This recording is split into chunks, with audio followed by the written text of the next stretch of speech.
یہ واقعہ ایک ایسے گاؤں کا ہے جو ایک خوشحال گاؤں تھا۔ یہاں کے لوگ خوشحال تھے، ان لوگوں کے پاس روپے پیسے کی کمی نہیں تھی۔ یہ لوگ ایک دوسرے کی مدد بھی کیا کرتے تھے۔ یہاں کے لوگ خوشحال تھے، ان کے پاس خوبصورت مکانات تھے، مگر یہاں کے لوگوں کی جو آبادی تھی وہ ہندوؤں پر مشتمل تھی۔ جی ہاں، یہ گاؤں ہندوؤں کا گاؤں تھا۔ مسلمانوں کے گھر یہاں پر برائے نام ہی تھے، اور جو بھی وہاں مسلمان تھے وہ نہایت ہی بدحالی کا شکار تھے۔ وہاں مسلمانوں کو دیکھنے والا اور ان کو پوچھنے والا کوئی نہ تھا۔ اس گاؤں کا ایک سردار جو کہ پنڈت تھا، اس کی ایک ہی بیٹی تھی جس سے وہ پنڈت بہت زیادہ محبت کیا کرتا تھا۔ پنڈت کی اس بیٹی کے پاس ایک ایسا عمل تھا جس سے وہ جس کو چاہتی ایک چٹکی میں جنگلی جانور بنا دیا کرتی تھی۔ جی ہاں دوستو، اس کے پاس تھا کالا جادو۔ اس کالے جادو کی مدد سے اس کو اگر کسی بھی انسان کی کوئی بھی بات بری لگتی تو وہ پل میں اسے کسی بھی جنگلی جانور میں بدل دیا کرتی تھی، اور اکثر اس کے اس عمل کا شکار وہاں رہنے والی مسلمانوں کی آبادی تھی۔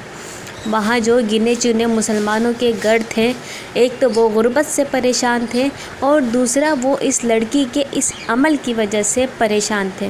وہاں کے مسلمان دعا کرتے کہ یا رب کریم، ایسا کوئی مسیحا ہمارے لیے بھیج دے جو ہمیں اس ناانصافی سے نجات دلا دے۔ بالآخر ایک دن ان مسلمانوں کی دعا قبول ہوئی، اور اس بستی میں ایک اللہ والے نے آ کے بسیرا کیا۔ وہ اللہ والے وہاں پر یوں ہی نہیں آئے تھے۔ واقعہ کچھ یوں ہے کہ وہ پنڈت ایک دفعہ اپنے نوکروں کے ساتھ جنگل کی سیر کے لیے نکلا تھا۔ راستے میں ایک زہریلے سانپ ان کے سامنے آ گیا، اور اس سانپ نے دیکھتے ہی دیکھتے اس پنڈت کی ٹانگ پر ڈس لیا۔ اس کا زہر اتنا طاقتور تھا کہ پنڈت موقع پر ہی بے ہوش ہو گیا۔ اس کے نوکروں نے اس پنڈت کو اٹھایا اور اس کو لے کے گھر آ گئے۔ گھر لا کر اسے اس کے کمرے میں لٹا دیا گیا۔ اس سانپ کا زہر اتنا طاقتور تھا کہ پل میں ہی اس نے پنڈت کی ٹانگ کو بالکل نیلا کر دیا تھا۔ پنڈت ہوش سے بالکل بیگانہ تھا، اسے کچھ ہوش نہ تھا۔ اس وقت کے مشہور طبیب اور حکیموں کو اس پنڈت کے علاج کے لیے بلایا گیا، مگر کوئی بھی اس سانپ کے زہر کا توڑ نہ کر سکا۔ ابھی وہ سب بیٹھے ہی تھے کہ کیا کیا جائے کہ اچانک دروازے پر دستک ہوتی ہے، اور جب نوکروں نے جا کے دروازہ کھولا تو سامنے ایک اللہ والے کو کھڑے پایا۔ آنے کا وجہ پوچھی تو انہوں نے کہا، اس گاؤں کے سردار کو سانپ نے کاٹ لیا، میں اس کے علاج کے لیے آیا ہوں۔ اس کے بعد ان اللہ والے کو پنڈت کے پاس لے جایا گیا۔ ان اللہ والے نے اس پنڈت کی اس ٹانگ پر جو بالکل نیلی ہو چکی تھی تھوک دیا اور وہاں سے چلے گئے۔ اس کمرے میں بیٹھا ہر شخص حیران رہ گیا۔ اس پنڈت کی بیٹی کو غصہ آ گیا کہ یہ کیا حرکت ہے، علاج کرنے کے بجائے میرے والد کی ٹانگ پر تھوک دیا اور چلے گئے۔ اس نے اپنے غصے پر قابو پاتے ہوئے اپنے ملازم خاص کو اس تھوک کو صاف کرنے کے لیے کہا۔ جیسے ہی وہ شخص اٹھا اور اس نے اس تھوک کو صاف کرنا چاہا تو اس نے دیکھا کہ وہ تھوک ٹانگ کے جس حصے پر گیا تھا وہاں سے زہر کا اثر ختم ہونا شروع ہو گیا تھا۔ وہ یہ دیکھ کر حیران رہ گیا۔ اس نے پنڈت کی بیٹی کو بتایا اور پورے تھوک کو اس ٹانگ پر پھیلا دیا۔ اس تھوک کا اثر یہ ہوا کہ پنڈت کی وہ ٹانگ جو بالکل نیلی ہو چکی تھی اپنی اصلی حالت پہ واپس آ گئی۔ وہ پنڈت ہوش میں آ گیا، اور جب وہ ہوش میں آیا اسے وہ پورا واقعہ بتایا گیا۔ اس پنڈت نے فوراً ہی ان اللہ والے کو ڈھونڈنے کے لیے اپنے نوکروں کو روانہ کر دیا۔ وہ نوکر وہاں سے نکلے اور جگہ جگہ ان اللہ والوں کو تلاش کرتے رہے۔ دیکھا تو وہ جنگل میں ایک درخت کے نیچے بیٹھ کر اللہ تعالیٰ کی عبادت میں مصروف ہیں۔ وہ نوکر ان اللہ والے کے پاس پہنچے اور ان سے کہا کہ آپ ہمارے ساتھ چلیے، آپ کو ہمارے سردار نے بلایا ہے۔ یہ سن کر وہ اللہ والے اٹھے اور ان نوکروں کے ساتھ سردار سے ملنے کے لیے چل پڑے۔ جب وہ سردار کے پاس پہنچے تو کیا دیکھتے ہیں کہ وہ سردار نہایت ہی قیمتی پوشاک اور قیمتی گھوڑا لیے ان کا منتظر کھڑا ہے۔ اس نے کہا کہ آپ نے میری ٹانگ جو کہ کٹنے کے قریب تھی اس کو ٹھیک کر دیا، برائے مہربانی یہ چند تحفے آپ اپنے ساتھ رکھیے۔ وہ اللہ والے کہتے ہیں کیا یہ قیمتی پوشاک پہن کے میں گھوڑے کے لیے گھاس کاٹوں گا؟ تب وہ پنڈت کہتا ہے ایسا نہیں ہے، میں آپ کو آپ کے خدمت گزار بھی دوں گا، یہ نوکر آپ کے ساتھ جائیں گے اور آپ کی خدمت کریں گے۔ پھر وہ اللہ والے کہتے ہیں میں ان نوکروں کے ساتھ کیا میں جنگل میں رہوں گا؟ تب وہ پنڈت کہتا ہے ایسا بالکل نہیں ہے، میں آپ کو رہنے کے لیے ایک خوبصورت مکان بھی دوں گا، آپ اس میں آرام سے رہیے گا۔ تب ان اللہ والے نے کہا تو کیا میں اتنے بڑے گھر میں اکیلا رہوں گا؟ میں اس اتنے بڑے گھر میں کیا کروں گا؟ تب اس پنڈت نے کہا کہ یہ میری بیٹی کھڑی ہوئی ہے، خوبصورت ہے، جوان ہے، میں آپ کی شادی اس سے کر دوں گا، یہ آپ کے ساتھ رہے گی، مگر بزرگوار اس کے بدلے میری ایک شرط ہے، آپ کو اپنے مذہب کو چھوڑنا ہوگا۔ جی ہاں دوستو، اس پنڈت نے شرط کیا رکھی کہ آپ اپنے مذہب کو چھوڑ کر یعنی کہ دین اسلام کو چھوڑ کر آپ ہمارے مذہب میں شامل ہو جائیے، یعنی کہ ہندو ہو جائیے اور اللہ تعالیٰ کے دین کو، دین اسلام کو چھوڑ دیجیے۔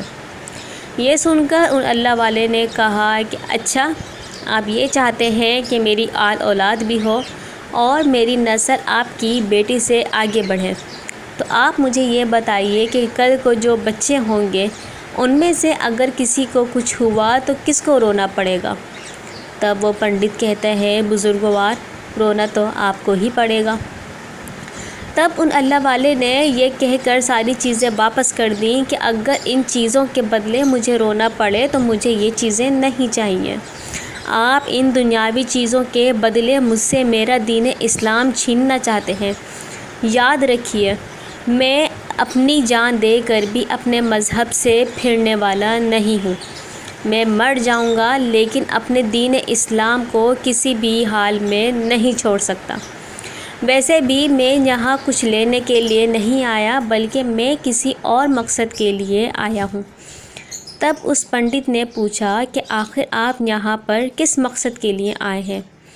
تب ان اللہ والے نے کہا کہ یہاں مسلمانوں کے ساتھ بہت زیادہ ناانصافی ہوتی ہے، مسلمانوں کو کوئی بھی پوچھنے والا نہیں ہے، میں یہاں مسلمانوں کی مدد کرنے آیا ہوں۔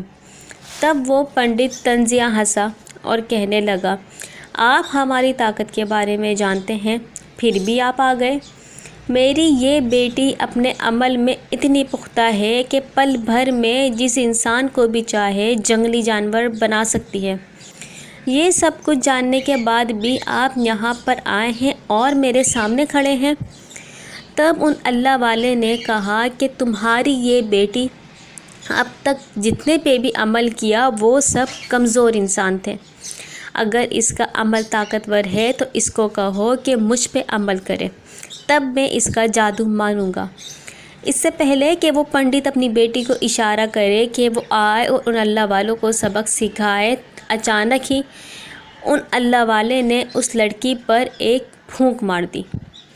پھونک مارنے کی دیر تھی کہ اچانک ہی وہ لڑکی دیکھتے دیکھتے ایک بہت بڑی چھپکلی میں تبدیل ہو گئی۔ اس چھپکلی کا سائز اتنا بڑا تھا کہ وہاں پر موجود ہر شخص سے وہ اونچی اور بڑی تھی۔ یہ دیکھ کر وہاں کے لوگ ڈر گئے۔ وہ لڑکی ان اللہ والے کی طرف بڑھی تاکہ ان کو کاٹ کر اپنا زہر ان کے اندر ڈال سکے۔ جیسے ہی وہ لڑکی ان اللہ والے کی طرف بڑھتی ہے ان اللہ والے نے اس لڑکی پر تھوک دیا۔ تھوک کیا تھا؟ ایک تیزاب تھا دوستوں، جس سے وہ لڑکی جلنے لگ گئی۔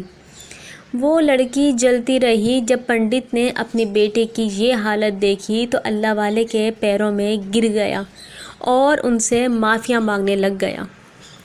ہم نے آپ کو کمزور سمجھا تھا مگر آپ بہت طاقتور ہیں، میری بیٹی کو اس کی اصلی حالت پر لا دیجیے، میں وعدہ کرتا ہوں جیسا آپ چاہیں گے ویسا ہی ہوگا، بس میری بیٹی کو ٹھیک کر دیجیے۔ تب ان اللہ والے نے کہا کہ مجھ سے وعدہ کرو کہ اگر تمہاری بیٹی اصلی حالت میں واپس آنے کے بعد یہاں کے مسلمانوں پر کوئی ظلم و زیادتی نہیں کرے گی، سب کے ساتھ انصاف سے چلے گی، تو میں اللہ تعالیٰ سے اس کی اصلی حالت پر آنے کے لیے دعا کروں گا۔ اس پنڈت نے وعدہ کیا کہ میری بیٹی اپنی اصلی حالت میں واپس آنے کے بعد کسی پر کوئی ظلم و زیادتی نہیں کرے گی، بس آپ اس کو ٹھیک کر دیجئے۔ تب ان اللہ والے نے اس لڑکی کے لیے دعا کی، جس سے وہ لڑکی اصلی حالت میں واپس آ گئی۔ اس لڑکی نے اللہ والے سے وعدہ کیا کہ میں آئندہ کبھی کسی مسلمان پر کوئی ظلم اور زیادتی نہیں کروں گی۔ آج سے یہاں کے سب لوگ ایک ساتھ مل جل کر رہیں گے۔ میں یہاں آپ کے دین پر عمل کرتے ہوئے مسلمان ہونا چاہتی ہوں۔ تب وہ لڑکی اور وہ پنڈت اور اس گاؤں کی آبادی اس اللہ والے کے ہاتھ پر مسلمان ہو گئی۔ اس کے بعد اس گاؤں میں کسی کے ساتھ کوئی بھی ناانصافی، کوئی ظلم و زیادتی نہیں ہوئی۔ اس پنڈت کی بیٹی کی شادی اللہ والے سے کر دی گئی۔ اس کے بعد اس گاؤں کے لوگ مل